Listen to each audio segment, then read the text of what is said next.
As many of you know, we have been working on our second album, and we recently finished recording a bunch of stuff in the studio.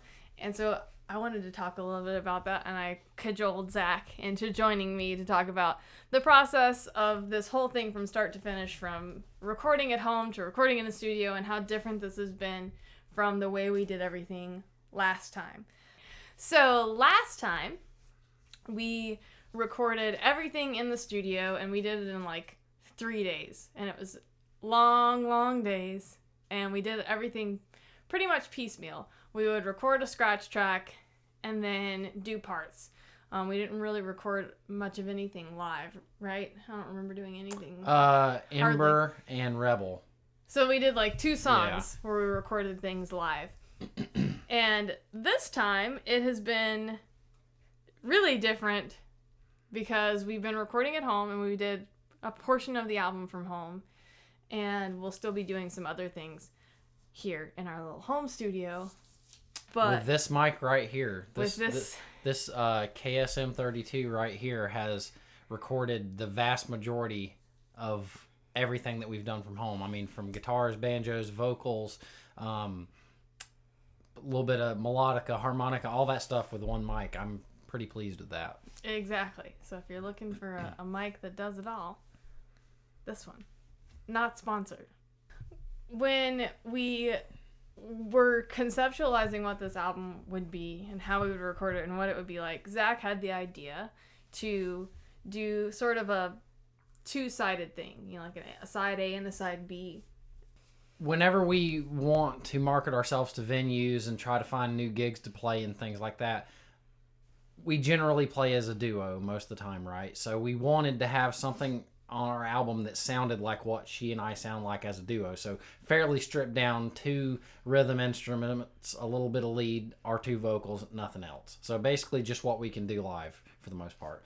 But there's several of our songs that to me would sound better with a more full accompaniment and the more of like the band treatment with the drums and multiple rhythm parts and all this kind of thing. So we split the album up into 2 pieces, where it's going to have side A be the me and Kendra duo stuff that's just literally me and her. There's no one else on it. And then side B is going to be the full band stuff with my brother on drums and our friend Trevor on bass and some guitar and things like that. So we're going to have this sort of concept album of 2 different pieces. I thought that was a really cool idea, and that was what kind of started this whole home recording process, was trying to make it sound as much like us as possible.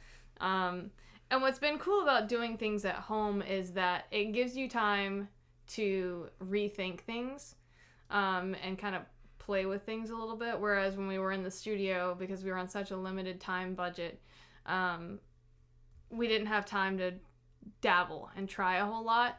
But recording at home, we've been able to do stuff, and then, you know, a week or so later, listen back to it and say, I don't really like what I did with the vocal there, let's try it another way.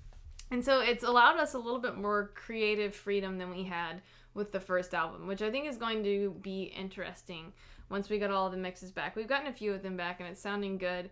And doing everything over a longer period of time has been a lot less stressful, I think, overall. Obviously, there's still some stress involved because you're making a permanent version of something that is very malleable. And so that can, in and of itself, be stressful because what people listen to may not be the way you play it in a year or 2. This has kind of cut down a little bit on that kind of second guessing, which has been cool. And then the studio process has been different because we recorded everything live. The way that Sedgwick Studios is set up, which is where my brother works and where we recorded everything for the second album, there you can have a guitar amp being recorded, a bass being recorded, drums and vocals all being recorded simultaneously, and everyone's wearing headphones, and they can actually even all stand in the same room and see each other, but everything is still being tracked in an isolated way. So that's really nice because we can play almost as if we're sitting in a room jamming together, and it's very naturalistic in that way, and yet it's still being tracked individually with no bleed or anything like that. So that's the way we recorded all of the rhythm tracks on the side B of the album. And I really enjoyed that. It felt like the old days of playing with my brother, where we would like work a song up and like figure out how the parts go, except in this case we were doing that pretty rapidly. We would jam on a song a couple times with Wayne and Trevor, like literally once or twice, sometimes just once. A 3-minute song, play it through one time, hit record, and start going. So a lot of these things are pretty quick in that way, but it's still very natural feeling because everybody's just basically jamming together. Yeah, and I think that was a really cool thing to be able to experience, because besides what little bit we did on our first album, I never really recorded live. Obviously, I wasn't tracking vocals live. We're still doing vocals at Scratch home. vocal, though. We did do a scratch vocal live.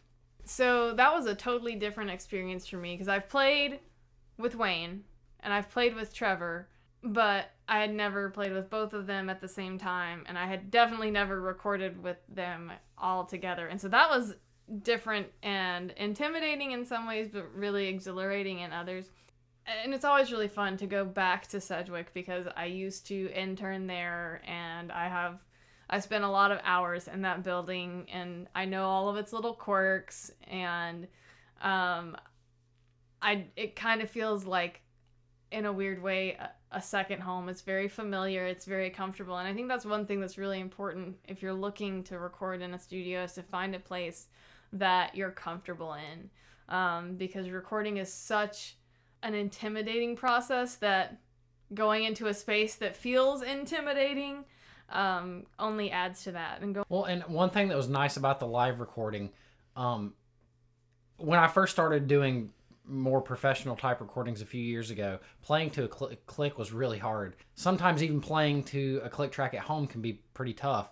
But when we were in the studio recording live, I don't know if it was just the presence of Wayne playing drums because he's really solid or what, but it was like absolutely zero issue playing to a click when everybody's playing all together.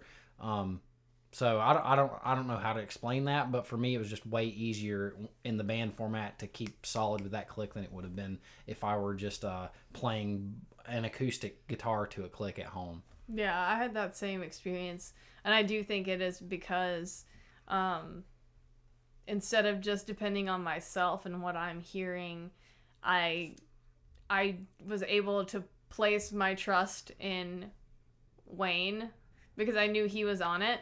And I knew that I was aware of the click and it was there, but I was letting Wayne and Trevor's rhythm section stuff sort of permeate what I was hearing, and that be what I was reacting to more than a beep, beep, beep, beep, which can be like terror-inducing.